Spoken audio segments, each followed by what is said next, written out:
നമസ്കാരം. മലയാളി വാർത്ത ഇൻസൈഡിലേക്ക് സ്വാഗതം.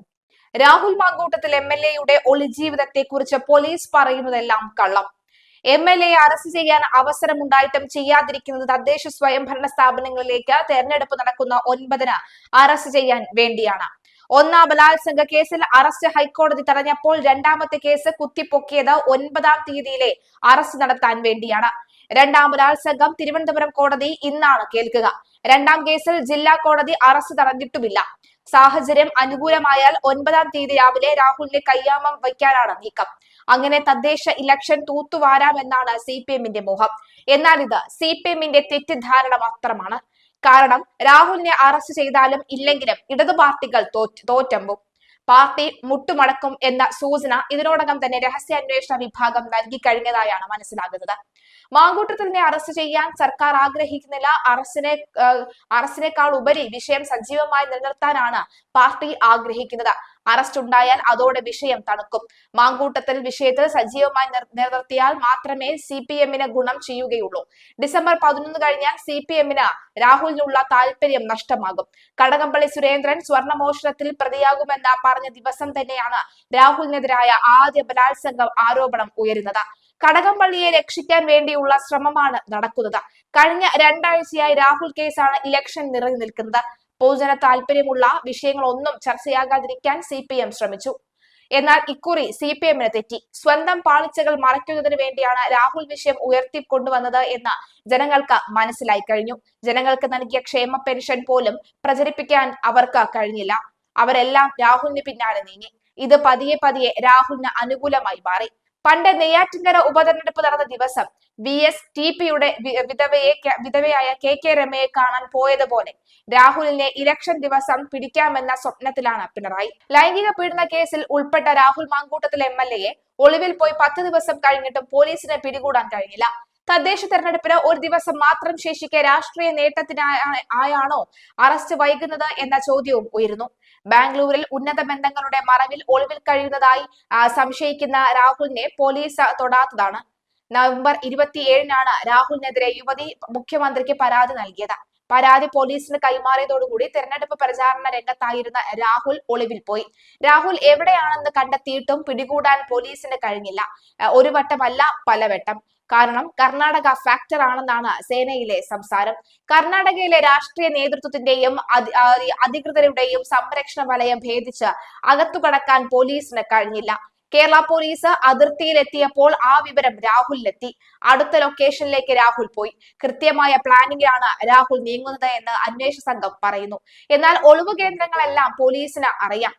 ബാംഗ്ലൂരിലെ ഫാം ഹൗസിലാണ് രാഹുലിന്റെ ഒളിവ് ജീവിതമെന്ന് പോലീസ് പറയുന്നു. ഉന്നതരുടെ ഫാം ഹൗസുകളിൽ പരിശോധന നടത്താൻ തടസ്സങ്ങളുണ്ട്. കർണാടക പോലീസിന്റെ സഹകരണം ലഭിക്കുന്നുമില്ല. കർണാടകയിലെ ഉന്നത ഉദ്യോഗസ്ഥരെ കേരളത്തിൽ നിന്ന് ഉന്നത പോലീസ് ഉദ്യോഗസ്ഥർ ബന്ധപ്പെട്ടിട്ടും സഹായം ലഭിച്ചില്ല.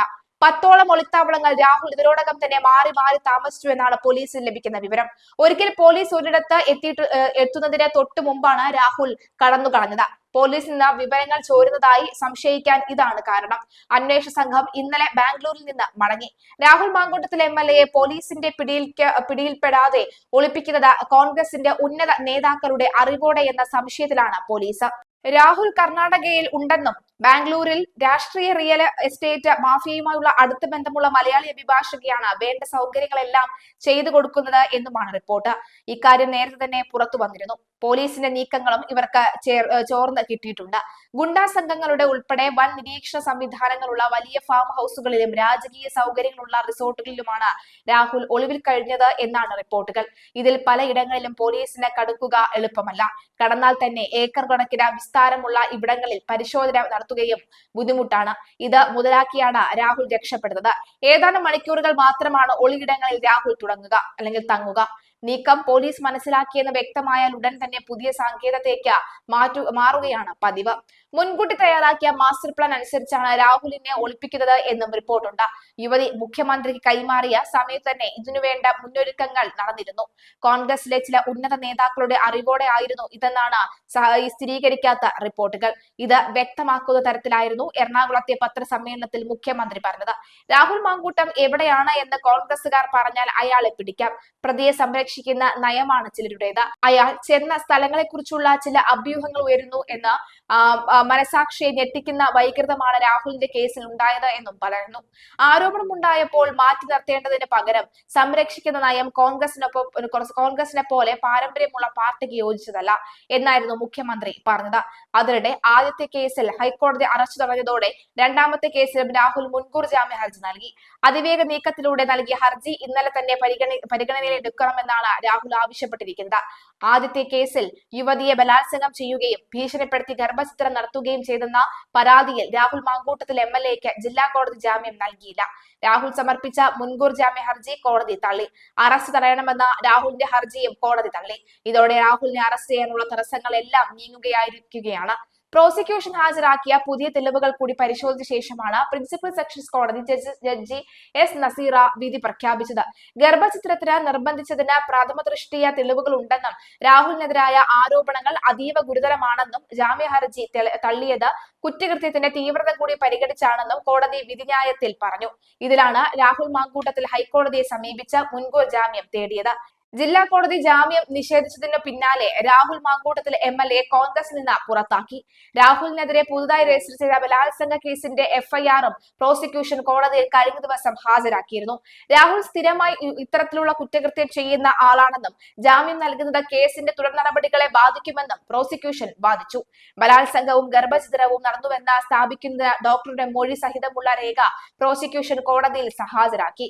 നിസ്സഹായയായ സ്ത്രീ കുടുംബ പ്രശ്നം പറയാൻ സമീപിച്ചപ്പോൾ ഭീഷണിപ്പെടുത്തി നഗ്നദൃശ്യം പകർത്തിയ ശേഷം ബലാത്സംഗം ചെയ്യുകയും ഭീഷണിപ്പെടുത്തി ഗർഭചിത്രം നടത്തുകയും ചെയ്തെന്ന ആരോപണമാണ് രാഹുലിനെതിരെയും ഉള്ളത്. ഗുരുതരമായ കുറ്റകൃത്യം നടന്നുവെന്ന് ചൂണ്ടിക്കാട്ടുന്ന പോലീസ് റിപ്പോർട്ടാണ് കോടതിയിൽ നൽകിയത്. നിർബന്ധിത ഗർഭചിത്രം നടത്തിയതിന് തെളിവുണ്ടെന്നും പോലീസ് അറിയിച്ചു. ഇത് സംബന്ധിച്ച രേഖകളാണ് ഇന്ന് കോടതിയിൽ നൽകിയത്.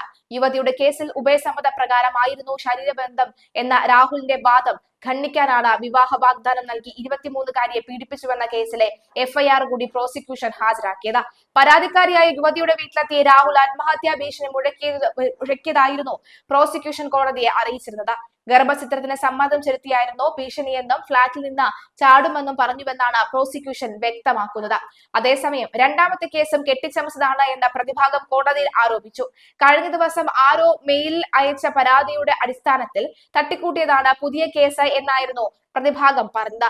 യുവതിയുമായി ഉഭയസമ്മത പ്രകാരമുള്ള ശാരീരിക ബന്ധമുണ്ടായി എന്ന യുവതിയുടെ ഇഷ്ടപ്രകാരമാണ് ഗർഭചിത്രം നടത്തിയത് എന്നുമാണ് പ്രതിഭാഗത്തിന്റെ നിലപാട്. എന്തായാലും ഇന്ന് നിർണായകമാവുകയാണ്. ഇന്ന് രണ്ടാമത്തെ കേസിൽ വിധി നടക്കും. എന്തായിരിക്കും രാഹുലിന്റെ വിധി എന്ന് കാത്തിരുന്നു കാണാം.